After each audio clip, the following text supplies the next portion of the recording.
I still remember the sound of the zipper. It was late afternoon when I opened the front door and saw my suitcase sitting in the hallway. At first, I thought it was some kind of mistake. Maybe someone had moved things while cleaning. But when I stepped inside, I noticed something that made my stomach drop. All of my things were gone from the bedroom. My clothes, my shoes, even the small box where I kept my late mother's jewelry. Everything was packed. I walked slowly toward the living room, my heart beating harder with every step. My mother-in-law and father-in-law were sitting on the couch like they had been waiting for me. My mother-in-law crossed her arms and looked at me with that familiar cold smile. "Good," she said. "You're back." I stared at the suitcase. "What is this?" My father-in-law leaned forward and spoke like he was explaining something obvious. "We packed your bags." My throat went dry. "Why?" My mother-in-law shrugged. "Because it's time for you to go back to where you came from." For a moment, the room went completely silent. I felt the words hit me like a slap. "Where I came from," I repeated. She nodded casually. "This house belongs to our son. And we've decided we don't want you here anymore." I looked around, half expecting my husband to walk in and laugh at the terrible joke. But he wasn't there. "Where's Daniel?" I asked quietly. My father-in-law sighed. "He's at work. And frankly, he agrees with us. You've caused enough trouble in this family." Trouble. All I had done was ask questions about money that kept disappearing from our joint account. But suddenly, everything made sense. They thought they could get rid of me while he wasn't home. My mother-in-law pointed to the suitcase by the door. "You should leave before dinner. It will be less embarrassing for everyone."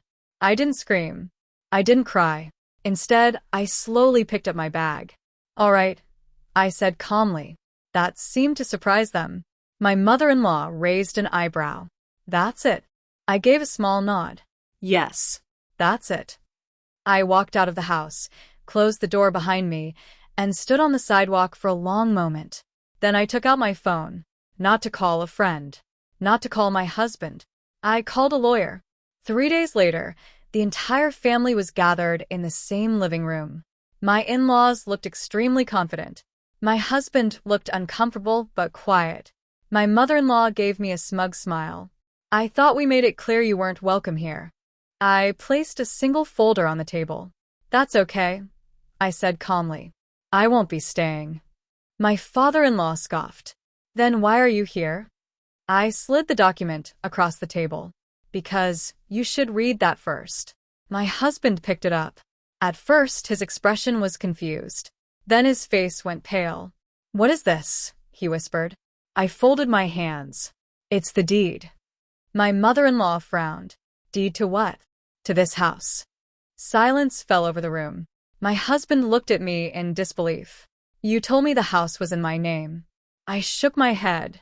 No. I said I handled the purchase. Then I leaned back in my chair. "And the house is registered under my name." My father-in-law stood up, so quickly his chair scraped the floor.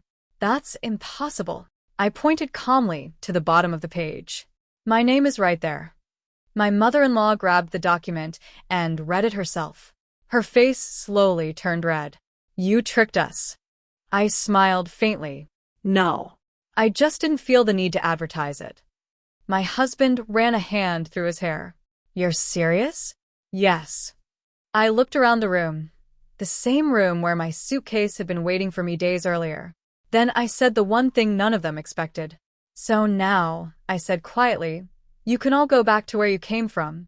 The room went completely silent. My words hung in the air like a storm about to break. For a few seconds, no one spoke. My mother-in-law's hands were trembling as she held the deed. My father-in-law kept rereading the same line, like the letters might suddenly rearrange themselves. But they didn't. My name was still there. Clear. Legal. Final. My husband finally looked up at me. "You bought the house?" I nodded. 3 years ago. With my savings. His eyebrows pulled together. "But we lived here together." "Yes," I said calmly. "Because I wanted us to." My mother-in-law slammed the paper on the table. "This is ridiculous. Our son has lived here the whole time." And so have I replied. Which is why it was interesting to come home and find my bags packed. That shut her up for a second. Then she snapped, "You're twisting the situation." I tilted my head slightly. Am I? I looked directly at my husband. When your parents told me to leave and go back to where I came from, where exactly was I supposed to go? Daniel opened his mouth, but nothing came out. He hadn't expected this. None of them had. My father-in-law tried a different tactic. "Look," he said, lowering his voice. "There's no need to escalate things. Families argue." I gave a small, humorless laugh. Packing someone's life into a suitcase isn't an argument. My mother-in-law suddenly stood up. "You planned this. You were waiting for a moment like this." "No," I said quietly. "I just made sure I was protected." The room went silent again. Then my husband spoke, his voice softer now. "So, what happens now?" I reached into my bag and took out a second document. This one I placed gently on the table. A notice. My father-in-law frowned. A notice for what? For 30 days. My mother-in-law's eyes widened. 30 days. Yes, I said calmly. 30 days to move out. She let out a sharp laugh. You can't be serious. I met her gaze. Completely. My husband looked between us like he was watching a tennis match. You're kicking my parents out? I leaned forward slightly. Daniel, they kicked me out of my house. He rubbed his temples. You're overreacting. That word. Overreacting. It was the same word he had used every time I questioned the missing money, every time I said his parents were crossing boundaries. I stood up slowly. 3 days ago, I walked out of this house with a suitcase because your family told me I didn't belong here. I paused. And none of you stopped them. No one answered. Because they couldn't. My mother-in-law finally whispered, almost to herself. This is unbelievable. I picked up my bag and walked toward the door. Before leaving, I turned back one last time. You have 30 days, I repeated calmly. Then I added the sentence that made the room fall completely silent. And Daniel, if you choose to leave with them, I'll have the divorce papers ready by Friday. No one followed me to the door. But as I stepped outside, I heard my father-in-law whisper the one thing they should have realized days earlier. We shouldn't have packed those bags. The house was silent after I left. But inside, chaos had already started. That same night, Daniel called me. I stared at the phone for a long moment before answering. What? I said calmly. His voice sounded strained. You embarrassed my parents. I almost laughed. Your parents packed my life into a suitcase and told me to go back to where I came from. They didn't mean it like that. Then how did they mean it? He didn't answer. Instead, he asked the question I knew was coming. Are you really kicking them out? Yes. They're my parents. And this is my house. Another long silence. Finally, he said quietly, they have nowhere to go. I leaned back in my chair. That's interesting, I said. Because 3 days ago, they thought I'd figure it out. Over the next week, things got worse for them. Much worse. Word travels fast in families, especially when pride is involved. My sister-in-law called me the next morning. At least tell me this isn't true, she said. It's true. You're evicting Mom and Dad? I'm evicting the people who tried to throw me out of my own home. She exhaled sharply. You're destroying this family. I stayed quiet for a moment. No, I said softly. They did that themselves. But the real turning point came 2 weeks later. Daniel showed up at my apartment. He looked exhausted, like he hadn't slept in days. They're looking for another place, he said. That's good. He hesitated. Then he asked, do you really want a divorce? I studied his face. For the first time in years, he didn't look confident. He looked scared. Daniel, I said gently, when your parents packed my bags, what did you say to them? He looked down. Nothing. That answer hurt more than anything. You knew. I got a call from Mom before you got home. So you knew, and you still let them do it. He ran his hands through his hair. I thought you'd calm down. I nodded slowly. Yes, I said. That's exactly what everyone expected. He looked up. What does that mean? It means you all thought I would quietly accept it. I stood up and walked to the window. But something changed when I stood outside that house with a suitcase. I turned back to him. I realized I had spent 3 years making myself smaller, so your family would feel bigger. The room was silent. Then I said the truth he wasn't ready to hear. I'm not doing that anymore. 3 weeks later, the moving truck arrived. My in-laws were finally leaving the house. I watched from across the street, not because I needed to, but because I wanted to see the moment they understood. My mother-in-law stepped outside and looked at the front door one last time. For the first time since I met her, she looked small. My father-in-law noticed me standing by my car. He froze. Then he slowly walked toward me. For a moment I thought he might yell, but he didn't. Instead, he said quietly, "We were wrong." I didn't answer. He looked down at the ground. "We thought you'd never stand up to us."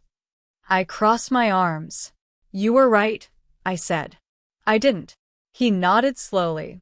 Then he said something that surprised me. "Our son lost the best thing he ever had." He walked away after that. And for the first time in weeks, I finally felt peace. 2 days later, Daniel called again. I let it ring. Then the message arrived. I moved out too. I read the message twice. Then I typed my reply.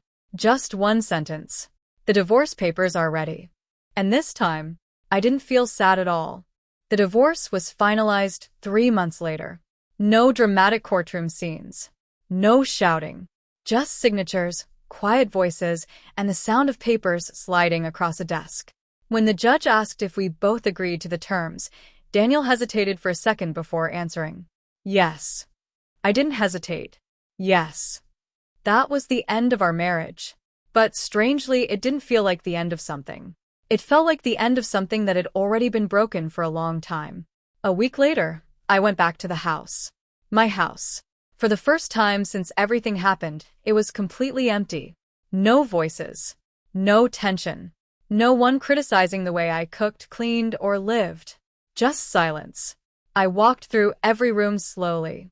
The living room, where my in-laws used to sit like they owned the place. The hallway where my suitcase had been waiting for me.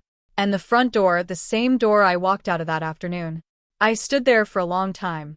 Then I did something small but important. I changed the locks. Not because I was afraid they would come back, but because that chapter of my life was officially closed. A few weeks later, something unexpected happened. I received a message from Daniel. Not a call. Just a text. "I'm sorry." That was it. 2 words. I stared at the screen for a while. 3 years of marriage. And the apology came after it was already over. I typed a response, then erased it. Typed again, erased again. Finally, I sent something simple. "I hope you learn from it." He never replied. Months passed. Life slowly became peaceful again. I redecorated the house. Painted the walls. Sold the heavy furniture his parents insisted we keep. For the first time since moving there, the house actually felt like mine. One evening, my neighbor Maria stopped by with a pie. She looked around the living room and smiled. "It feels different here." "It is," I said. "Better different or strange different?" I asked. She laughed. "Peaceful different." And she was right. A year later, I ran into my former father-in-law at a grocery store. He looked older, more tired. For a moment we just stood there in the aisle. Then he nodded politely. "How are you?" he asked. "Good," I said honestly. He hesitated before speaking again. "You know, after we left that house, your mother-in-law kept saying the same thing." I raised an eyebrow. "What?" He sighed. "She said the biggest mistake we made wasn't losing the house." I waited. He looked at me with a small, tired smile. "It was underestimating you." For the first time since everything happened, I smiled too, because the truth was simple. They thought packing my bags would end my story, but all it really did was remind me that the house, the future, and my life were mine all along.